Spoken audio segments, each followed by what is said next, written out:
Rápido. ¿Cuál es la droga más utilizada en el mundo? La respuesta probablemente te llegó bastante rápido. Aspirina. Eso no es sorpresa. El mundo consumirá unas 40.000 toneladas de aspirina solo este año. Aunque fue objeto de lo que se ha descrito como el primer ensayo clínico del mundo, sigue siendo uno de los medicamentos más estudiados del mundo. Su historia es sorprendentemente reciente y sorprendentemente antigua. Sus usos son vastos y variados, pero sus riesgos probablemente son mayores de lo que algunas personas comprenden. Su historia está envuelta no solo en farmacología y ciencia, sino también en política y guerra. Demonios, además de ser la droga más utilizada en el mundo, la aspirina es posiblemente la droga más interesante de la historia. Es posible que hayas escuchado que la aspirina fue descubierta por Hipócrates, quizás el médico más famoso de la historia y homónimo del juramento del médico. Hipócrates vivió en el siglo IV o V antes de Cristo, en la época de Péricles. No está claro qué se le puede atribuir, ya que el Corpus Hipocrático, una colección de unos 60 textos médicos antiguos griegos, probablemente fue obra de muchos autores. Sin embargo, se le atribuye haber trasladado el estudio de la medicina de la teología y la filosofía al estudio práctico. Es conocido como el padre de la medicina. Por lo tanto, no es sorprendente que a menudo se le atribuya el descubrimiento de que la corteza de sauce, que contiene un compuesto llamado ácido salicílico, era un analgésico y antiinflamatorio que prescribía para el dolor en el parto. Pero en un artículo del 2020 en la revista The Conversation, acertadamente titulado "Lo que sabes sobre la historia de la aspirina probablemente está equivocado", Philippa Marder, de la Escuela de Ciencias Biomédicas de la Universidad de Australia Occidental, señala que las obras atribuidas a Hipócrates solo mencionan el sauce una vez, al quemar sus hojas para hacer humo para fumigar el útero y deshacerse de un embarazo malogrado. Pero Hipócrates no es la única fuente antigua que menciona la corteza de sauce. Los doctores Valentin Fuster y Joseph M. Sweeney mencionan el papiro de Evers en la revista Circulation en febrero de 2011. Comprado en 1862 por el egiptólogo Edwin Smith en un mercado callejero en Luxor por 12 libras, el papiro de Evers es considerado uno de los papiros médicos antiguos más completos jamás recuperados. Remontándose al año 1534 a.C., Sweeney y Pfister escriben: la especie de planta más importante mencionada es terrete, o salix, conocida hoy como sauce. El papiro de Evers describe el uso de este árbol omnipresente, que creció en la mayoría del mundo prehistórico como un tónico general o analgésico antiinflamatorio para dolores y molestias inespecíficas. Para el año 216 desde Cristo, a través del comercio, los contratos militares y las comunicaciones con las ciudades costeras vecinas, el sauce se había convertido en un remedio comúnmente utilizado en todo el mundo civilizado. Su uso podría incluso preceder a los egipcios. El científico investigador Daniel Goldman explicó en una edición de la revista Distillation del Instituto Smithsonian que el primer uso registrado de salicilatos se remonta a unos 4.000 años a los sumerios, quienes anotaron los remedios para el dolor del sauce en las primeras tablillas de arcilla. Las civilizaciones de Mesopotamia utilizaban extracto de sauce para tratar fiebre, dolor e inflamación. Las civilizaciones chinas y griegas utilizaron la corteza de sauce, álamo y los brotes de sauce para tratar afecciones médicas como fiebre reumática, resfriados, hemorragias y bocio hace más de 2000 años. Pero esas historias antiguas plantean preguntas importantes. Según Martyr, la corteza y las hojas de sauce se usaban en ciertas medicinas antiguas. No obstante, según ellas, solían aplicarse externamente en vez de ingerirse.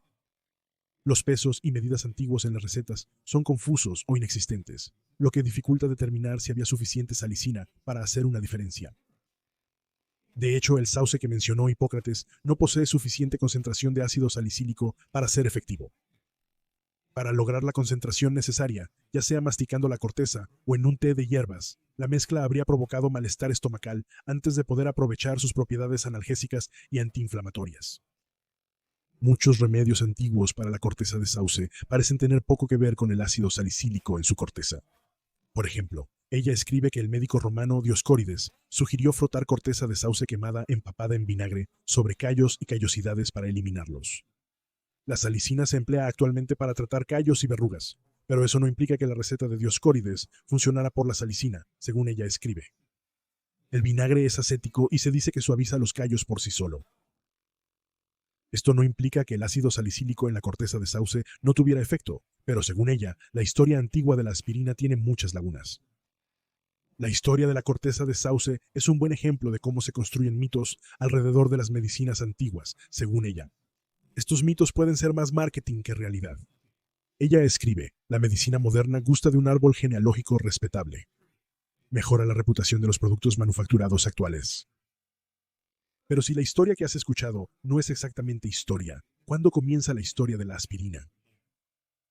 Aunque el mundo antiguo reconocía los beneficios medicinales de la corteza de sauce, ese conocimiento parece haberse perdido. Anthony Daniels del London Morning Telegraph escribió en 2004, antes de la llegada de la aspirina, no había analgésicos reales excepto el opio. Pero el opio a menudo era una cura que era peor que la enfermedad, continúa Daniels. La falta de alternativas en un momento en que las personas sufrían mucho más enfermedades y lesiones de las que sufren ahora probablemente explica su frecuente exceso en el consumo de alcohol y opio. Pero la revolución de los analgésicos comenzó cerca de 1758 en el pintoresco pueblo de Cotswold de Chipping Norton. Allí, un vicario rural llamado Edward Stone hizo un descubrimiento. Masticó solo por curiosidad un poco de corteza de sauce y la encontró muy amarga. Eso le intrigó. Desde el siglo XVII, la corteza del árbol de cinchona peruana se había utilizado para hacer quinina, un tratamiento para la malaria, ya que se descubrió que tenía fines medicinales. ¿La corteza de sauce podría tener propiedades similares? La recogió, secó y molió hasta hacerla polvo. Luego lo usó, tomando una dosis cada pocas horas para la fiebre. Marder afirma que secar la corteza concentraría el salicent, intensificando su efecto. Tras reducir exitosamente la fiebre, probó la cura en alrededor de 50 feligreses con fiebre intermitente, encontrando éxito. Y así escribió al muy honorable George, conde de Macclesfield, presidente de la Real Sociedad. Mi señor, entre los muchos descubrimientos útiles que esta era ha hecho, hay muy pocos que merezcan más la atención del público que lo que voy a presentar ante su señoría. Hay una corteza de un árbol inglés que he encontrado por experiencia, que es un astringente poderoso y muy efectivo en la curación de la fiebre y los trastornos intermitentes. La sociedad publicó en 1861 los resultados titulados detallando 5 años de experimentos sobre el uso de corteza de sauce seca en polvo en la curación de fiebres. Algunos argumentan que esto fue el primer ensayo clínico real de un medicamento. Aún así, el hallazgo fue importante. Según el libro de Dermot Jeffries de 2005, Aspirina, la notable historia de una droga maravillosa, las fiebres eran un problema médico grave en algunas zonas de Gran Bretaña. A veces fatales y siempre desagradables, afectaban a todos sin distinción de posición o riqueza. Pero Stone no comprendió del todo su hallazgo. La corteza de sauce y la quinina son remedios diferentes, aunque generalmente se pensaba que la corteza de sauce era una alternativa doméstica menos costosa a la quinina, según explica Jeffries. La quinina combate al parásito causante de la malaria, mientras que lo encontrado por Stone era un remedio para los síntomas de esta enfermedad. Eso fue importante. La corteza de sauce no era un tratamiento efectivo para la malaria. Durante la Guerra Civil Americana, la Confederación intentó usar corteza de sauce como alternativa a la quinina, debido al bloqueo federal que cortó su suministro, pero tuvo poco éxito. Pero, Jeffries señala, los síntomas de la malaria, fiebre, alta temperatura, dolores en las extremidades y dolores de cabeza pueden estar asociados con una serie de condiciones. Por lo tanto, la corteza de sauce seca y molida de Stone tenía usos más allá de jagú. Pero la adopción fue lenta, ganando los derechos de Jeffries solo unos pocos conversos. Las dinámicas del siglo XIX convirtieron la corteza de Stone en una droga milagrosa. Fue en ese siglo cuando la nueva ciencia de la farmacología comenzó a estudiar la química de varios remedios. La corteza de sauce, un sustituto ocasional de la quinina, llamó la atención. El proceso, lo que Jeffries llama un rompecabezas complejo, llegó en muchos pasos. El científico italiano Brunitalia y Fontana extrajeron cristales impuros de la corteza de sauce en 1826. El farmacólogo alemán John Buchner refinó los cristales amarillos y Jeffries escribe, obtuvo una pequeña cantidad de sustancia a la que llamó salicina, nombrada así por Salix, el nombre latino del saus. En 1829, el francés Henri Leroux logró extraer más cristales de salicílico. Un italiano, Raffaele Puria, pudo refinar un ácido más potente a partir de los cristales, al que llamó ácido salicílico. Mientras tanto, el boticario suizo John Pagenstegger estudiaba la planta de Spirea, conocida como harina de reina de los prados, creyendo que ofrecía un remedio para el dolor de muelas. Hirvió la harina en un líquido de olor dulce que usó para tratar el dolor. Publicó un artículo poco notado en una revista suiza en 1830 que fue encontrado por el químico alemán Carl Jacob Loeg. Loeg aisló un ácido en la sustancia que resultó ser un remedio efectivo contra la fiebre y el dolor. Llamó a la sustancia espicira después de la planta de Spirea. Su nombre proviene del griego spirea, que significa espiral. Para descubrir cuándo se publicó el trabajo de Perea, que había encontrado la misma sustancia, ácido salicílico, ya extraída de la corteza de sauce. En 1876, el médico escocés Thomas McLachlan determinó que la salicina era un tratamiento efectivo para el reumatismo agudo. Pero había un problema, explicó la escritora de ciencia Kat Eschner en la revista Smithsonian en 2017. El ácido salicílico irrita el tracto gastrointestinal, haciéndolo inadecuado para uso prolongado y contraindicado en algunos pacientes. Ahí es donde entra Felix Hoffmann. El padre padecía reumatismo, pero el ácido salicílico le causaba vómitos. Hoffmann, empleado de la farmacéutica alemana Bayer, buscó y encontró una solución al modificar la estructura del ácido. Lo hizo a través de un proceso conocido como acetilación.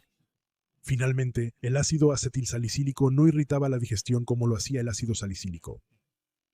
Sin embargo, existe controversia sobre el papel de Hoffmann como jefe de la división farmacéutica de Bayer en el desarrollo de la aspirina, ya que Arthur Eichengren y Heinrich Dresser, jefe de la división de ensayos clínicos, también participaron en el proceso, como lo hicieron con otros medicamentos.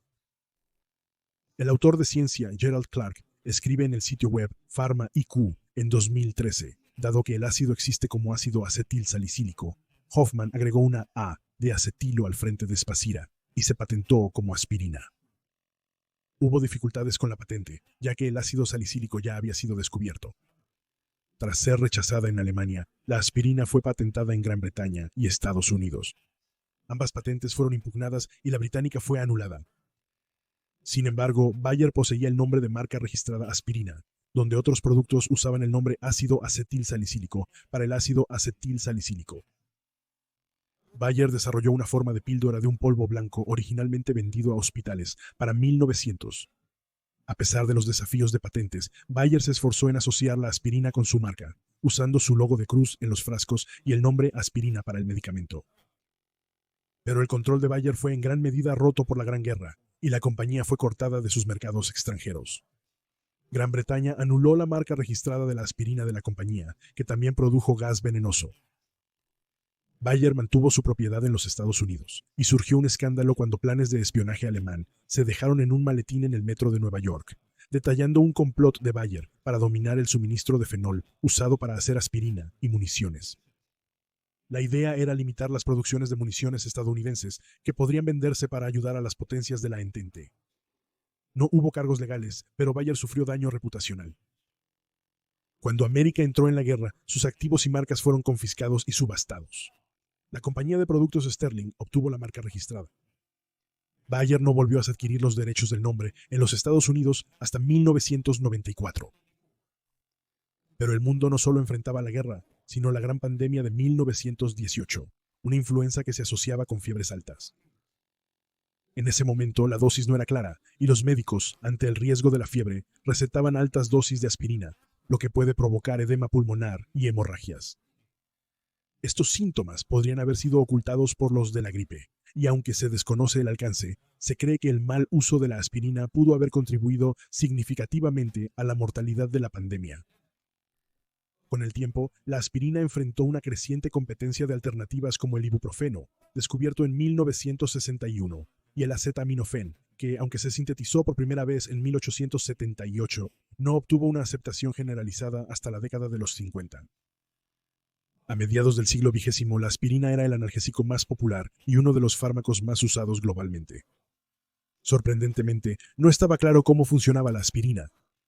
El farmacólogo británico John Vane y la estudiante de posgrado Priscilla Piper descubrieron que la aspirina inhibe una enzima particular, deteniendo la producción de una sustancia natural que causa fiebre, dolor e inflamación. Vane recibió un premio Nobel por el descubrimiento en 1982. El descubrimiento también encontró que el mismo mecanismo que reduce el dolor y la inflamación también inhibe los coágulos de sangre. Estos efectos antitrombóticos han llevado al uso de la aspirina para tratar y prevenir el infarto de miocardio, ataques cardíacos y accidentes cerebrovasculares. Hasta 29 millones de estadounidenses ahora toman un régimen diario de aspirina. El medicamento más utilizado en el mundo se usa hoy para tratar más de 50 síntomas diferentes e incluso para inhibir el crecimiento de 11 tipos de cáncer. Tiene tantas aplicaciones que a pesar de su edad, todavía se estudia constantemente. Cada año se publicarán unos 3.500 artículos sobre la aspirina en revistas médicas. Incluso su forma no aspirina, el ácido salicílico, se encuentra de uso común como un gel que se utiliza como exfoliante y para prevenir el acné. A pesar de sus beneficios, la aspirina conlleva ciertos riesgos, y al estar en tantos productos, es probable que la estés consumiendo sin saberlo. Maldita sea, Jim, soy historiador, no médico. No tomes consejos farmacéuticos de mí. Consulta a tu médico. Pero la historia de la aspirina significa que el medicamento más utilizado en el mundo es tan interesante como efectivo. Espero que hayas disfrutado este episodio del Chico de la Historia. Si fue así, dale me gusta, suscríbete y compártelo con tus amigos. Y si también crees que la historia merece ser recordada, entonces puedes apoyar a El Chico de la Historia como miembro en YouTube, como seguidor en nuestra comunidad y locales, o como patrocinador en Patreon. Visita nuestra tienda de mercancía o reserva un mensaje especial del Chico de la Historia en Cameo.